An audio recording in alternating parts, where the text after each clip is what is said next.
not about you. It's not about what you like. Just because you don't like something doesn't mean it's not good. This is Kate Gerwin. She is a renowned and awarded bartender. She's now also the owner of Happy Accidents, a highly regarded bar in Albuquerque, New Mexico. You may know Kate from her appearance in the Netflix series Drink Masters, where she competed at a high level against some of the world's top young up-and-coming bartenders. Kate has established herself over the past decade or so as one of the top bartenders and leaders in our field. Today you're going to hear some advice from Kate on how to pursue a career in the bartending field. You're going to get some insight from her on what it took for her to become one of the top competitors in Drink Masters and what that meant for her career. And then finally, you're going to hear some inspiration and motivating stories from one of the top mentors and leaders in our field today. You know, as a successful competing bartender in competitions like bowls around the world and leading to eventually Drink Masters, what advice do you have for any young up-and-coming aspiring bartenders to achieve success at that level? I have like a love-hate with competition. I really do see such a huge benefit for them. They're great for getting you seen, getting people to, especially coming from a small market like Albuquerque. But I also I hate the competition thing where we're competing against other people, because everybody is so different and unique. So what I think and what the best thing I've really adapted in my career is that I'm always in competition with myself, like a previous version of me. And I try and use competitions to learn from other people, but also make myself better. I don't ever look at someone and be like, I'm better than them, or like I did this and they did that. I always try and look at what they do and then what I do, and then be like, now how can I improve my skills? And what can I learn from this opportunity to make me better? I can't tell you how many opportunities were created for me from competitions that I competed in but didn't win. You know, I won very, very little. I won a couple, but I lost a lot. And even in the ones that where I didn't win at all, I ended up making connections and friends for life that still to this day are really, really important to me. And I think that is the biggest benefit that you can get from jumping into those things. You mentioned Drink Masters, and I kind of want to talk about that a little bit. I was eager to see it when it first came out, and I binge watched the whole thing pretty quickly. You were fantastic. I was cheering for you the whole time, obviously, but I was kind of surprised at how many people on that show I actually knew, relatively well. And I do know that, coming up in this industry for a long time, there were multiple efforts to create a show like that kind of followed in the footsteps of your chef competition show, that never got off the ground, that never saw the light of day until now, until Drink Masters. And I think it was executed really, really well. I would love to hear more about your experience with it, and also what tips you can share for any other bartenders that now might have that set as a goal. Yeah, so it was 8 years in the making. The producer of there's two producers of Drink Masters, Boomerang and Marble Media. And Boomerang is ran by a guy named Tim. And Tim Warren used to be the producer, one of the producers on Bar Rescue. And if you remember back in the day, I graced the Bar Rescue scene very briefly. And Tim and I stayed in touch, and he's really been trying to pitch this. Like I don't think people realize he's a huge advocate for our industry. And for 8 years, he pitched this show over and over. The problem is, what people forget is drinks are way more volatile than food, right? Like our drinks die fast, and it's really hard to film. And here's the other thing is 12 old fashions does not look sexy on TV. Like 12 brown drinks with twists isn't it. So, he really had to figure out a way to visually make this something that a network and a streaming network would grasp onto. And it took a really long time for someone to be like, okay, I get it. And during filming, there was a huge learning curve. And there was a big frustration for the bartenders of we don't work outside the glass. We don't do these big presentations. We don't do smoke and mirrors. But the other thing is if we all just made daiquiri riffs or we all just made old fashions, the show would really fall flat. Who's going to sit at home and look at 12 drinks and be like, oh my gosh, that person should, win, or I really gravitate and move towards that, because you can't taste things through the TV. So there was a huge thing of us being like, okay, we have to create things that are going to be really visually stunning and show a lot more character than what it tastes like, because people have to really relate to the show. Because You can't just have judges going, oh, that's good. Oh, well, that's good. Oh, well, that's okay. You have to have something that, has gusto. The other thing with filming was like, there was a huge learning curve. And like in the first round, we all put our drinks up, like we were all presenting at the same time. Well, that doesn't really work when you get to the 12th person and their drink's been sitting there forever. So there was a lot of adjustments on set of like, all right, we're going to have to space this out, and these people are going to have different timings, and these people, and so it was a whole thing filming that show. Like we were the rookies and we were the guinea pigs. There is a second season. I encourage people to apply. I really do. It was stressful and it was a bit traumatic, but it was a really good experience. And I am proud of what we were able to show consumers into what goes behind what we make in our drinks. Because a lot of people just see us behind the bar with these little bottles and we pick them up and we pour them in a glass. And they forget that like some of these bottles may have taken 3 days to create, like milk punches and syrups and infusions. Like some of us are working on these for weeks in advance, R&Ding and doing this whole process. So I think it was important to show consumers like, we are a lot more like chefs than you guys think. As far as people applying, so I learn as many techniques as you can, and really pay attention. The thing I tell people the most is like, go follow some pastry chefs.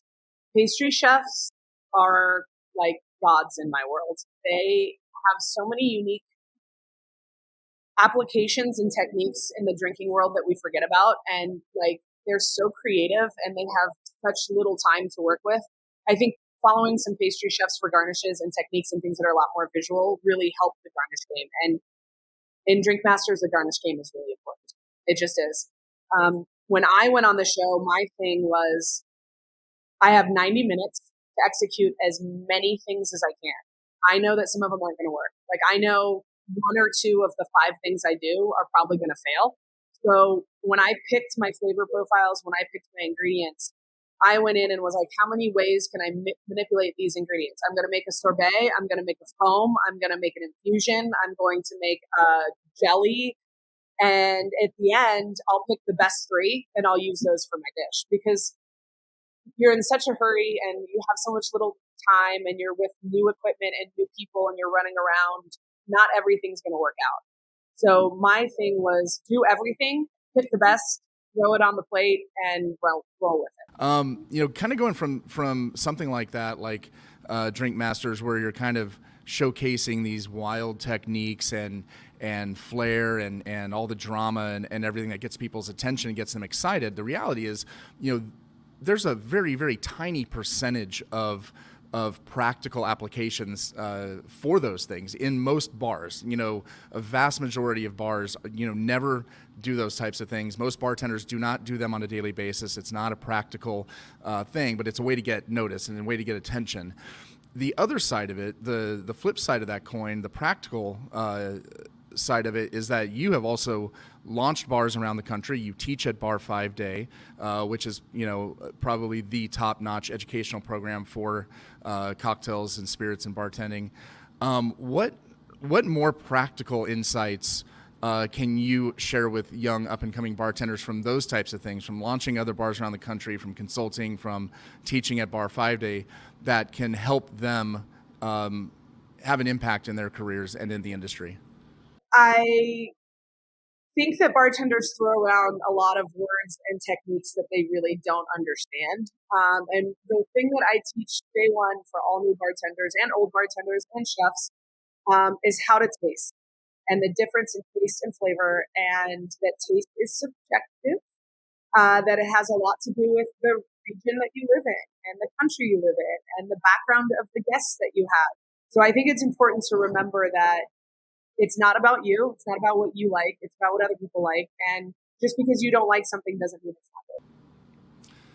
That's really interesting. It's almost applying a kind of a concept of terroir to cocktails. And it reminds me that 20 years ago, 25 years ago, when I first started bartending, it was not normal for a customer to sit at my bar and say, "Hey, just make me something," But now, the everything has shifted, and people trust bartenders more, and they're willing to be more adventurous and try new cocktails. And so you get that question everywhere, no matter where you are, any kind of bar, you're going to have customers saying, recommend something or make me something, that is not on the menu, that kind of thing. And so it makes it even that much more important to understand those flavors and how they work together. One of the best, one of my favorite bartenders that ever worked for me was at Manifesto, and whenever he would get that question, which was frequently, he would always ask a really weird random question like, what'd you have for breakfast this morning, or what's your favorite restaurant, and it wasn't to get a specific answer necessarily, or inform like exactly what kind of drink he was going to make, but it gave him some insight into what the customer liked. If you say bacon and eggs versus a waffle with maple syrup or whatever, that's going to tell them a little bit something about that person's likes and dislikes to some extent. So yeah, I think that's really, really great advice, and it also makes it more challenging for bartenders today. Agreed. So let's talk a little bit about happy accidents, because I've known you for a long time, and I know that you've done all these really cool projects and been in different places in California and North Dakota, and now you're back home in New Mexico, and you have Happy Accidents. And I mean, Happy Accidents is like your dream bar, right? I mean, you finally got the opportunity to open up your dream bar, which is something that I think any young bartender aspires to do one day. It is. Happy Accidents is the culmination of like every accident I made and all the things I wanted to do in a bar that either someone told me I couldn't do, or I worked for someone, they said it wouldn't work, and I was like, I think it will. And we did everything literally that everyone told us pretty much no. And some luck, I guess it worked. I love my industry. I love what we are and who we do. And, I was a second career bartender. I got divorced. I kind of was like, oh, what am I going to do with my life? And I found this, group of misfits, as we call ourselves. And they embraced me and they made me feel good about who I was. And I don't ever want to leave this industry. So when we built the bar, we built it from the view of bartenders, not honestly from the view of the guests. It wasn't always, the guests, obviously, we can't be here without them. But it was really like, how do we create a bar where people are happy to work and people feel inspired to work and they want to contribute and they want to be a part of it? And it was really like, how do we create a bar where people love our industry? Because the pandemic caused a lot of us to rethink who we were and what we were going to do. And, do I want to be in this industry? And let's be honest, this industry is problematic as hell, and it's hard, and it's mentally draining, and it's exhausting, and sometimes you question being in it. And I wanted to create a bar where people were really proud of what they did every day.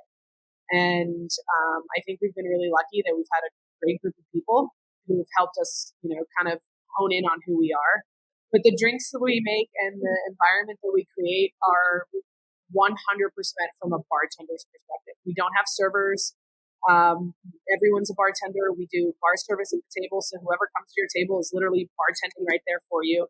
I don't know. I'm really lucky. I love this bar, and I'm hoping that what we do catches on. We also operate under a different license. We operate under distiller's license, so we source spirits in bulk. We do distill and redistill spirits. So the bartenders have a lot more control here.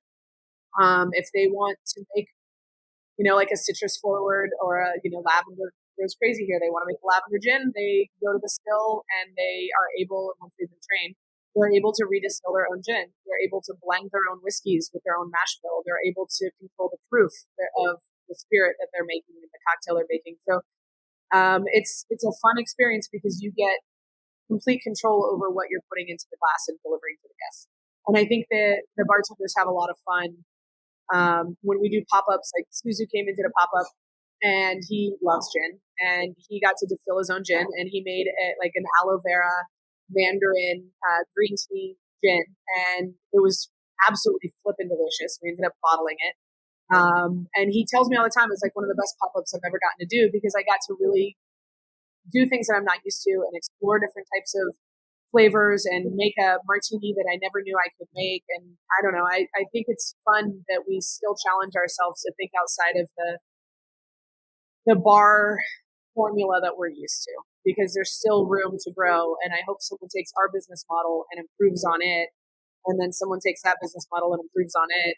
And eventually we're still working ourselves into bigger layers of creativity in the industry. Kate, thank you so much for joining us today. This has been wonderfully insightful. And thank you all for tuning in to this episode of Barely Enough. In the words of famous historian Mark Twain, too much of anything can be bad for you, but too much good whiskey is barely enough. Hit that like and subscribe button, and we'll see you next time.